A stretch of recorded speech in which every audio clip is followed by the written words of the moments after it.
When completing a long climb, one first experiences dizziness, disorientation, and shortness of breath due to the high altitude. But once you become accustomed to the climb, your mind opens up to the tranquility of the triumph. Oftentimes, the mind is flooded with realizations that were for some reason harder to come to when you were at a lower elevation. At this moment, most of you need some realizations because right now you have some big decisions to make. Right now, I urge you, this day when you have reached the hilltop and you are deciding on next jobs, next steps, careers, further education, you would rather find purpose than a job or a career. Purpose crosses disciplines. Purpose is an essential element of you. It is the reason you are on the planet at this particular time in history.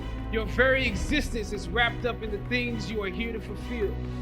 Whatever you choose for a career path, remember the struggles along the way are only meant to shape you for your purpose. In my first New York audition for a professional play, I landed the lead role. From that play, I got my first agent. From that agent, I got an on-screen audition. It was a soap opera. I scored that role too.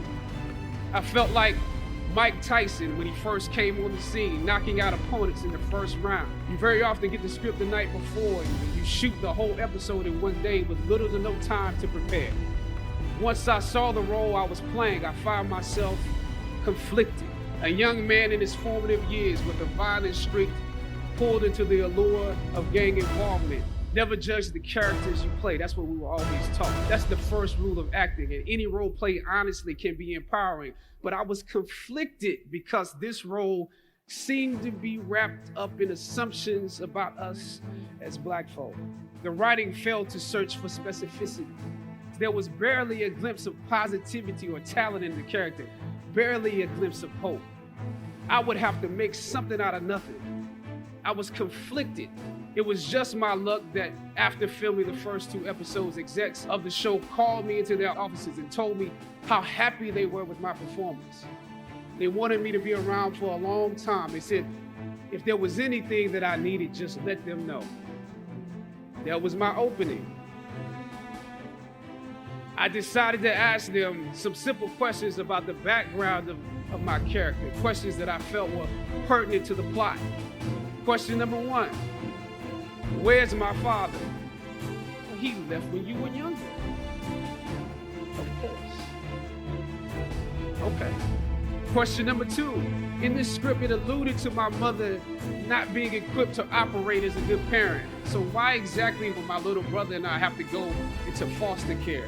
Matter of factly, he answered, well, of course, she's on heroin. That could be real, I guess. But I didn't want to assume that's what it was. If we're around here assuming that the Black characters in the show are criminals, on drugs, and deadbeat parents, then that would probably be stereotypical. That word stereotypical lingered. I left the office. I shot the episode I had come in to shoot on that day. Probably the best one I did out of the 3 because I got what was bothering me off my chest on the next day. Phone call from my agent. They decided to go another way. I was let go from that job. The questions that I asked set the producers on guard and perhaps paved the way for a less stereotypical portrayal for the Black actor that stepped into the role after me.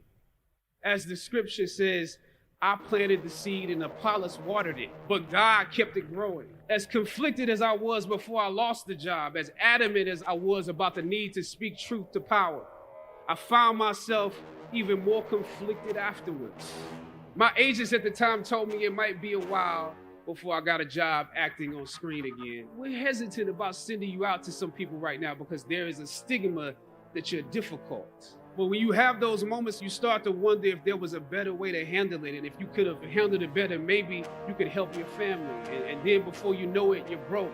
And you find yourself scraping together change just so you can ride the subway so that you can get the next job. And maybe if you could book something else, that would eclipse the feeling of doubt that's building. But it seems like you can't pay them to hire you now. Well, that was fine because I never wanted to act in the first place. And I definitely didn't want to be caught dead going after a fake Hollywood pipe dream. I'm more of a writer-director anyway, so forget their stories. I can tell my own stories.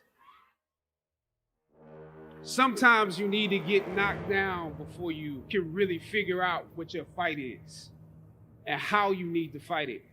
Sometimes you need to feel the pain and sting of defeat to activate the real passion and purpose that God predestined inside of you. God says in Jeremiah, I know the plans I have for you, plans to prosper you and not to harm you, plans to give you hope and a future. When I dare to challenge the system that would relegate us to victims and stereotypes with no clear historical backgrounds, no hopes or talents, when I questioned that method of portrayal, a different path opened up for me, the path to my destiny. When God has something for you, it doesn't matter who stands against it. God will move someone that's holding you back away from a door and put someone there who will open it for you. I don't know what your future is, but if you're willing to take the harder way, the more complicated one, the one with more failures at first than successes, the one that has ultimately proven to have more meaning, more victory, more glory, then you will not regret it. This is your time.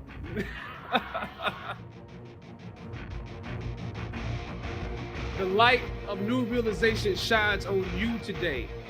Press on with pride and press on with purpose. Invest in the importance of this moment. So savor the taste of your triumphs. Don't just swallow the moment whole without digesting what is actually happening. In your breath, in your eyes, in your consciousness. Look down over what you conquered and appreciate what God has brought you through.